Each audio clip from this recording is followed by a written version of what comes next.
increase could increase the average fare from $2.60 round trip to $4. Although the main roads after last night's snowfall are clear, a lot of the side roads are still icy and very dangerous. City officials believe 8 students live in the house behind me. That's in direct violation of D.C. zoning law.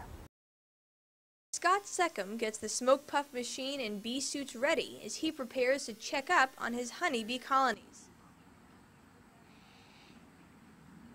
When I first arrived here at the honeybee farm in Maryland, I was wearing a black shirt and black sweater, but soon after I got out of the car, Seckham told me to put on this white shirt so I wouldn't get stung by the bees. He also gave me this hat to protect my face, but today the bees were calm and we did not have any problems. Seckham doesn't have any problems either with the phenomenon known as colony collapse disorder, also called CDC. It means that the bees completely abandon the colony.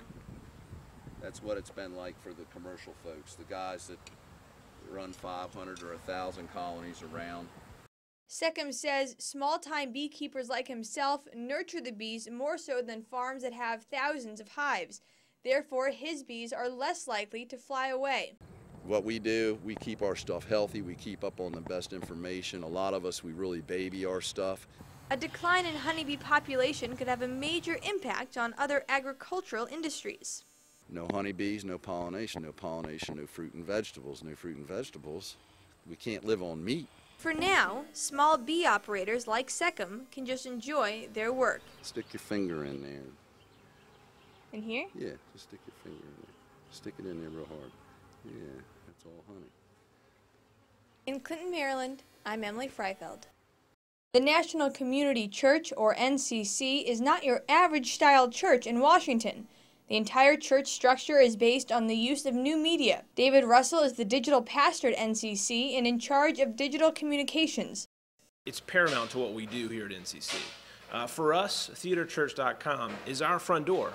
People don't visit churches anymore to check them out. They visit the church website first. They use podcasts, live video streaming, and blogs. They also meet in the movie theater in Union Station using PowerPoint presentations and a live band.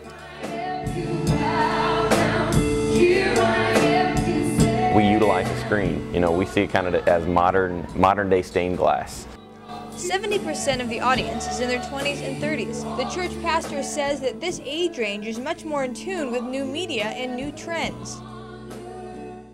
A lot of churchgoers found NCC by doing, you guessed it, a Google search.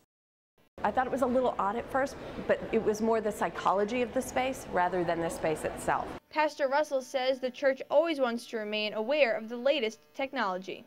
This new high-tech format is so popular, the National Community Church has expanded to 2 other locations in the Washington metro area. In Union Station, I'm Emily Freifeld for American News.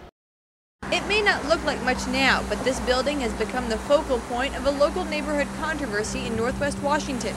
It is set to be the future home for the Soka Gakkai Buddhist Center. Representative Bill Aiken says the D.C. Board of Adjustment fairly zoned it as a worship center and therefore has a legal right to be there. Churches and places of worship have a matter of right to build in residentially zoned areas. However, neighborhood leaders say the zoning board wrongly applied the term worship center. They claim it's a community center and is being built illegally. They have fraudulently described this project as a matter of right project, a church or house of worship. Despite rooms being labeled as sanctuary rooms, Magnus says it should still not be considered a worship center. I interpret those to be exactly what the applicant says they are. They're sanctuary rooms, but I also take at face value their own literature, which makes very clear that this is a group whose Buddhist practices do not include worship. In Buddhism, we don't use the term worship because we come from a different tradition. We use the term devotion. Debate over terminology is just part of the controversy. The real issue is traffic and parking. The human and vehicular traffic that it's going to generate in this neighborhood, which is already stressed from that kind of traffic, is going to be enormous. Aiken says that the congregation only meets as a whole once a month. Therefore, traffic might not be as bad as neighbors are predicting. Despite the controversy over whether this is a worship center or a community center, the building has continued. Both sides say they are ready to take this all the way to court. But first, the Board of Zoning Adjustment has to make its own decision of whether this is a worship or community center. Once that happens, and depending on the verdict, One side will most likely appeal and take it to court. Until then, the building continues. I'm Emily Freifeld in Washington. This isn't your average trick-or-treating site. College kids in front of embassies?